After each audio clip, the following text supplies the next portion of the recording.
सूरत नहल जी आयत नंबर 73 खां तलावत है। अल्लाह साईं पहिरियां इंसान के रब साईं एहसास ॾियारणु फरमायो त इंसान तव्हांखे रिज़्क़ जे अंदरि अल्लाह तबारक व तआला बाज़ खे बाज़ जे मथां फ़ज़ीलत ॾियणु फरमाई ऐं इहा हिकिड़ी दुनिया जी अटल हक़ीक़त आहे। को इंसान इन शइ जो इक़रार करे या इंसान इक़रार न करे, पर हर कंहिंखे अल्लाह तबारक व तआला रिज़्क़ में, माल में ऐं पंहिंजी वक़्त जे अंदरि पंहिंजा पंहिंजा मर्तबा ऐं पंहिंजा पंहिंजा रुतबा अल्लाह साईं अता करणु फरमाया आहिनि। जहिड़ी तरह दुनिया जे अंदरि हर कंहिंजा रुतबा आहिनि, अहिड़ी तरह दीन जे अंदरि बि हर कंहिंजा रुतबा मौजूदु आहिनि। दुनिया जे अंदरि मुलाज़िम इंसान कॾहिं बि ऑफिसर जे रुतबे खे नथो पहुची सघे। अहिड़े नमूने सां 17 कैरेट जो अफ़सर हुजे त अञा वधीक 20 जो हुजे, अञा वधीक 21 जो हुजे, अञा वधीक वरी साईं मुंहिंजे खे चवां वज़ीर हुजे त अञा वधीक, वज़ीर आला हुजे त अञा वधीक। हाणे हिकिड़ो मूं जहिड़ो माण्हू उथी बीह करे चवे त बाबा मुंहिंजी दुनिया में अछत वज़ीर आला जहिड़ी आहे, त माण्हू त चरियो चवंदा। अहिड़े नमूने सां दीन जे अंदरि बि अल्लाह तबारक व तआला हैसियतूं रखणु फरमायूं। आम अवां असां बि दीनदार ऐं निमाज़ी आहियूं, पर जेकर हिकिड़ो दीनदार मुत्तक़ी ऐं परहेज़गार आहे, उन जी हैसियत अल्लाह वटि असांजे अवां खां वधीक आहे। ऐं वरी जो अञा इल्म वारो हुजे, उन जी हैसियत अञा वधीक। वरी जेकॾहिं अञा इल्म जे मथां अञा जेको आहे, जेकॾहिं तव्हां अञा मथे खणी वञो, जेकॾहिं अल्लाह हुजे, इमाम अबू हनीफ़े जहिड़ा इमाम हुजनि त उन्हनि जी अञा वधीक। वरी जेकॾहिं अदना में अदना साहबी हुजे, उन जी अञा वधीक। सईदना सिद्दीक़ अकबर जहिड़ो हुजे, उन जी अञा वधीक। अहिड़े नमूने सां त इंसाननि जा मर्तबा दीन जे अंदरि बि मुसलम आहिनि, दुनिया जे अंदरि बि मुसलम आहिनि। कोई इंसान इन शइ जो इनकार नथो करे सघे। जीअं कल्ह जेके आहिनि असांजे उस्ताद जो जेको जनाज़ो थियो मुफ़्ती नईम साहिब जो, लखे माण्हू, हालांकि कोरोना जी वबा जे करे ट्रांसपोर्ट बंदि, पर लखे माण्हू रोड रस्ता जेके कम अज़ कम 3 किलोमीटरनि ते रोड ब्लॉक थी विया। मदरसो हुनजो 12 एकड़ ते रुगो मदरसो आहे हुनजो, उहो त उहो ई बंदि थी वियो माण्हुनि सां, पर रोड रस्ता 3 किलोमीटरनि ताईं हर तरफ़ वारा रोड जेके आहिनि माण्हुनि सां ब्लॉक थी विया। एॾी उते माण्हुनि जी ख़ल्क़ हुई। सो तंहिंजे करे चवंदा आहिनि न त जेकॾहिं हिन वक़्त ताईं अल्लाह तबारक व तआला दुनिया जे चवण जे बावजूदि जेकर अल्लाह साईं तव्हांखे कोरोना खां महफ़ूज़ रखणु फरमायो त इहो रब जो फज़ुलु आहे।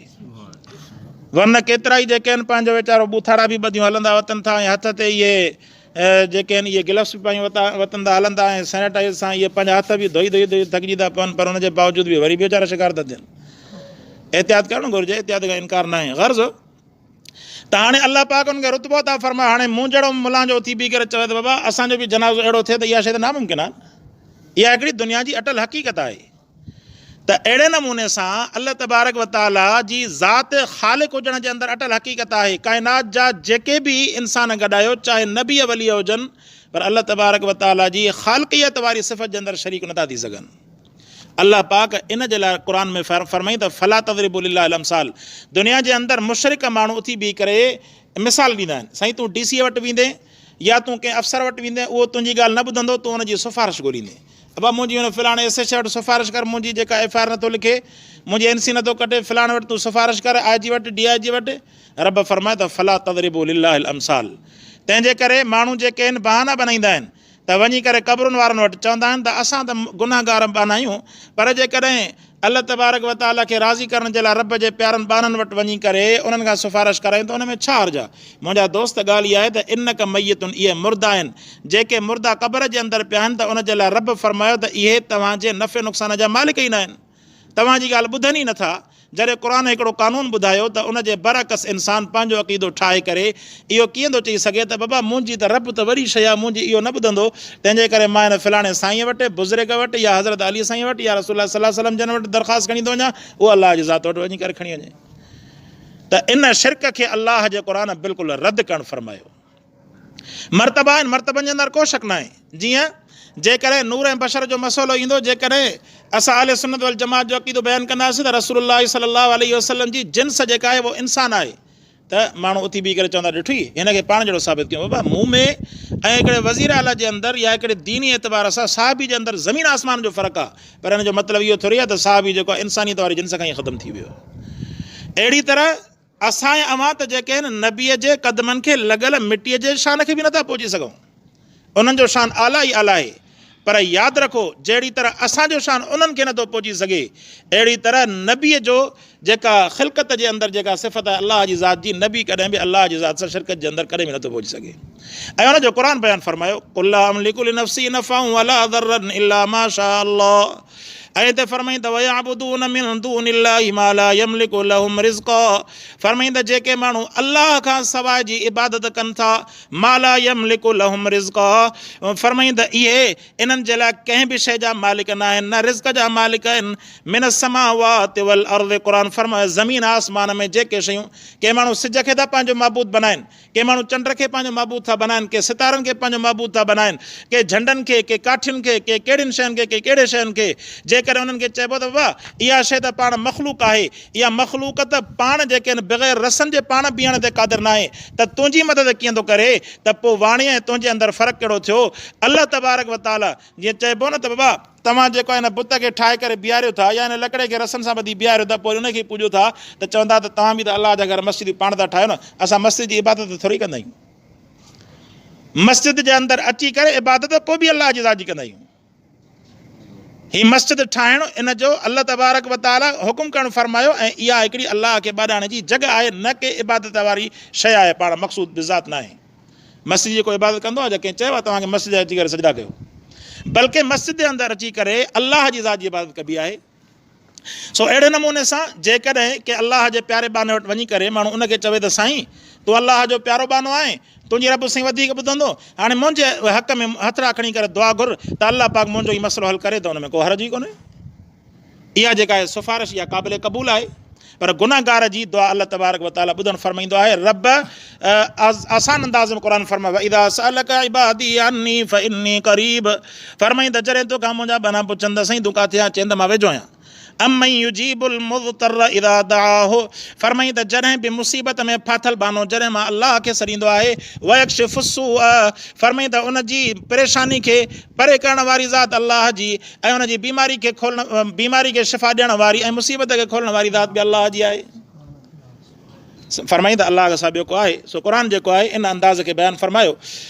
फरमाईंदा वयअबुदून मिन दूनिल्लाह, जेके इबादत कनि था अलाह जी ज़ात खां सवाइ, पोइ उन में जेके आहिनि मुशरिक वरी हिकिड़ी शइ जे अंदरि तव्हांखे कन्फ्यूज़ कंदा, चवंदा त साईं हाणे जेको आहे तव्हां जीअं हिन जे अबू तालिब जे बारे में चवंदा आहिनि न कि तुंहिंजो पीउ वेंदो जन्नत में, बाक़ी हज़रत अली साईं वारो पीउ वरी वेंदो जहन्नम में। हाणे इहो बि को मिसाल आहे, रसूलुल्लाह सल्लल्लाहु अलैहि वसल्लम जी हदीस बीठी आहे। हज़रत अली रज़ी अल्लाह ताला अन्हु जो वालिद जेको आहे, जंहिंजो रसूलुल्लाह सल्लल्लाहु अलैहि वसल्लम जन पाण जनाज़ो बि न पढ़ायो, वरना साईं जन पाण जनाज़ो पढ़ाया न, भला हज़रत अली साईं जनाज़ो पढ़ाया।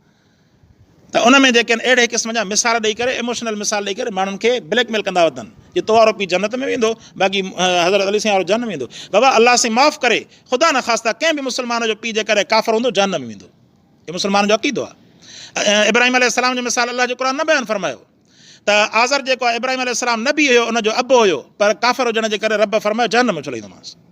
रब जो अक़ीदो आहे, हाणे छा था करे सघूं असांजो, असांजे अव्हां चवण सां त कुझु कोन्ह थींदो, हक़ीक़त खे तस्लीम करणु इंसान जे मथां हक़ आहे। त अहिड़े नमूने सां चवंदा आहिनि त साईं जेके आहिनि हे दुनिया जे अंदरि जेकॾहिं तोखे कर्ज़ जी ज़रूरत पवंदी, तूं वञी करे कर्ज़ पंहिंजे भाउ खां घुरंदे, उहो तुंहिंजी मदद करे थो। बाक़ी जेकॾहिं असां जेकॾहिं फलाणे खां मदद घुरूं था त उहा मदद जेका आहे शिरक बणिजी थी पए। मुंहिंजा दोस्त, पहिरें नंबर ते ज़िंदा खां जेकॾहिं तूं सबबनि जे तहत मदद घुरंदो, इहा मदद इबादत न आहे, इहा त डायरेक्ट हिक ॿिए खां थी सघे थी। हिकिड़ो माण्हू वफ़ाद करे वञे, उनखां वञी क़बर ते बीहंदे वञी चवंदुसि यार तूं मालदार माण्हू आहे, लख खनि मूंखे कर्ज़ त ॾे, चवंदा न चरियो थियो दिमाग़ फिरियो थी आहे। ज़िंदा ऐं मुर्दा जे अंदरि फ़र्क़ु न आहे। ऐं ॿिए नंबर ते हिकिड़ो मातातल असबाब मदद आहे, इंसान जेको आहे सबब सां जुड़ियल आहे, इंसान जेको आहे सबब सां जुड़ियल आहे, सबब जे तहत जेकॾहिं हिक ॿिए जी मदद करे थो त इहा मदद इबादत न आहे। पर जेकॾहिं सबब खां अलावा जीअं अल्लाह तबारक व तआला रसूलुल्लाह सल्लल्लाहु अलैहि वसल्लम जन खे मौजज़ो ॾियणु फरमायो, साईं जन मिना जे मक़ाम ते बीह करे चंड जे तरफ़ इशारो करणु फरमायो, चंड ॿटो करे थी करे बीह रहियो, इहो मौजज़ो हुयो, इन में को सबबु कोन्हे, का शइ आसमान में पुॼे त कोन पई। त अहिड़े नमूने सां माफ़ौकल असबाब, जेका शइ सबब खां मथे हुजे उहा अलाह जी ख़िलक़त आहे, ऐं जेका शइ सबब जे मातहत हुजे उहा इंसान जे वस में आहे, उहा शइ इबादत न आहे, उनजे करे इंसान मुशरिक नथो थिए। सो क़ुर फरमायो वयअबुदून मिन दूनिल्लाहि, जेके इबादत कनि था अलाह खां सवाइ जी, मा ला यमलिकु लहुम रिज़्क़ा, फरमाईंदे इहे इन्हनि जे लाइ रिज़्क़ जा बि मालिक न आहिनि। जीअं उहो जेको आहे ईसा समूह चवंदो आहे न, चईं त जेको आहे मरण खां बाद में साईं जेको आहे परां रननि जा बि पेट थो सगड़ा करे, जॾहिं जीअरो हुयो त पाण खे बि पुटु न पियो थिएसि, जीअरो हुयो त पाण वारी घरवारी खे बि सॻिड़ो न पियो करे सघे, मरण खां बाद में वरी जेके ॿियूं जेके मायूं वञनि थियूं न वञी करे उते वञी करे पूॼा पाठ कंदियूं, उन्हनि खे वञी करे औलाद थो ॾे। त इहो सिर्फ़ु ऐं सिर्फ़ु जेको इंसान जो शिरक खां सवाइ कुझु बि न आहे। फरमाईंदा माला यमलिकु लहुम रिज़्क़, इहे इन्हनि जे रिज़्क़ जा बि मालिक न आहिनि।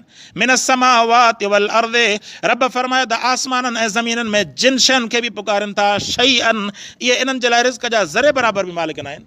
वला यस्ततीऊन, हाणे त मालिक न आहिनि ऐं वरी कॾहिं हिननि जा मालिक थी बि न सघंदा। फला तज़रिबू लिल्लाहिल अमसाल, दुनिया वारा मिसाल था बयानु कनि त साईं असांखे वॾे माण्हू ताईं पहुचूं था त सिफ़ारिश था हलायूं या फलाणी हीअं करे ॾेखारियो या जादू जो मिसाल ॾींदा। बाबा तूं जेको आहे हितां वेही करे फ़ोन ते ॻाल्हाए थो अमेरिका में, उते आवाज़ु ॿुधनि था, पर जेकॾहिं हितां जेकॾहिं रसूल सल्लल्लाहु अलैहि वसल्लम खे सर्जे त संजन आवाज़ु नथा ॿुधनि। नाउज़ुबिल्लाह नाउज़ुबिल्लाह। जाहिल माण्हू त चवंदो न वाह जो मिसाल न थी। अड़े बाबा इहे सबब जे तहत जेकॾहिं टेक्नोलॉजी जो अंदाज़ आहे, हिकु त अल्लाह जा रसूल दुनिया तां बुरको मटाए चुका आहिनि ऐं ॿिए नंबर ते उते जेको आहे हीउ कनेक्शन कंहिं बि क़िस्म जो कोन्हे, ऐं टे नंबर ते जेकर इन शइ खे सबबनि जे तहत जोड़ींदे त इहा शइ इबादत न आहे, पर जेकर उनखे इबादत जे अंदरि जोड़ींदे त उहा शइ इबादत थी पवंदी, तंहिंजे करे शिरक थी पवंदो।